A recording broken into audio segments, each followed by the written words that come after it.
Hi, thank you for joining me today. Here today we have 2 of the 12 jurors from the case in which a son allegedly murdered his father.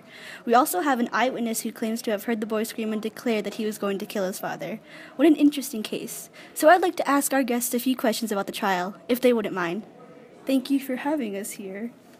Yes, thank you very much for this opportunity. Make it quick. I have other interviews to attend. Very well, let's start off this interview on a high note. Was this trial fair and was the outcome just? Of course it was. The prosecution had insufficient evidence to put that boy in jail. Personally, I disagree with the verdict. I heard the boy exclaim that he was going to kill his father, yet this key piece of evidence somehow was overlooked. I will never understand the criminal justice system. Ugh. Let's just say the trial was harder to handle than expected. I suppose the trial was fair and the outcome was just. I guess. I see that we have many varying opinions in this room. I also found it interesting that Juror 3 said that this outcome was barely just. Why do any of you suppose he said this? He just doesn't like to be proven wrong. He's used to the limelight and gets very offended when his opinions or biases don't flow with the crowd. I believe I have no place to comment on this matter. I am not used to the limelight. I will admit that in the beginning I assumed that someone like him or someone from his class would commit such a crime. That brings me to my next question. Do you believe that certain people are more likely to commit a crime than others? I disagree. Everyone in this world starts off on a clean slate. Just because you are a certain race from a certain socioeconomic background or have already committed a crime doesn't mean that you are more susceptible to commit a crime. I believe that theory is absolutely preposterous. Well, I'm not going to lie, but personally I do believe that certain people are more likely to commit crimes in comparison to others. I'm not racist or anything like that, but sometimes people need to do things because of the situation that they are in. I agree with the witness. Of course, people with bad pasts are more likely to commit horrible acts, but I guess our jury didn't see that. You all bring up great points. This conversation is very thought-provoking, and I'm sure that our viewers will enjoy this discussion.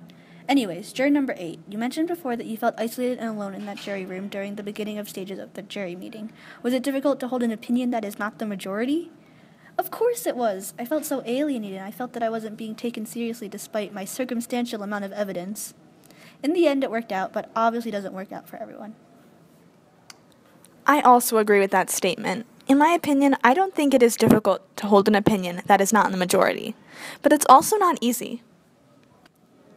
Well, I disagree with the both of you. If you have an opinion that is different and unique from the majority, more people will become convinced that their logic or original idea is wrong. Classic psychology. That's personally why I believe Juror 8 was able to persuade everyone to change their vote.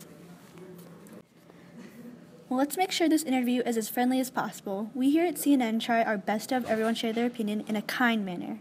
Some users on Twitter tweeted us because everyone wants to know if any of you changed your vote during the trial, and if so, why or why not. I did not, but I do know for a fact that some of my peers changed their vote during the trial. The reason I did not change my vote was because I knew for a fact that there was not enough sufficient evidence to convict the boy. In other words, reasonable doubt. Everyone starts off with a clean slate in this world. We can't automatically assume that someone is a criminal just by looking at their face. No, after hearing the boy scream, "I'm going to kill you," I knew that the boy must have committed the crime. Even if the verdict is not guilty, I still believe that he is 100% guilty.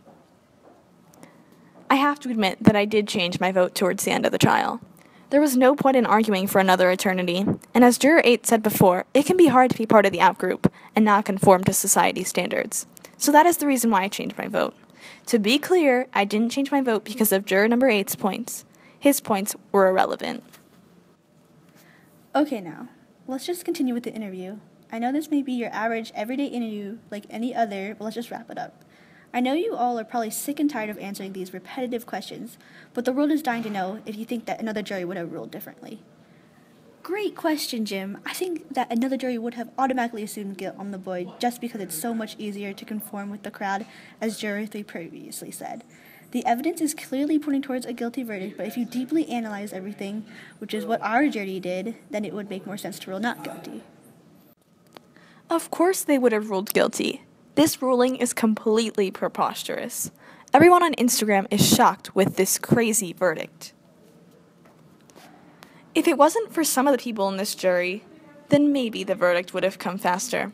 But maybe, just maybe, if there was just the tiniest bit of reasonable doubt, then another jury would have called for a hung jury, and then proceeded to go over the evidence and review the eyewitnesses' accounts. Thank you so much for your input. I'm sure our audience is enjoying all that you have to say. Is there anything else you'd like to add? The more the merrier. I just want to address my haters before we end this interview. The witness assumed it was the boy running down the stairs, even though there was a large possibility that it wasn't in fact the boy. I'm just glad we were all able to come to our senses and vote not guilty. So haters, back off. No further comment. I think I've addressed everything that I wanted to say today. Thank you. Well, there you have it, folks. You heard it from the jurors and the witness themselves. Make sure to listen next week on our segment on the Casey Anthony verdict. Stay classy, and thanks for tuning in.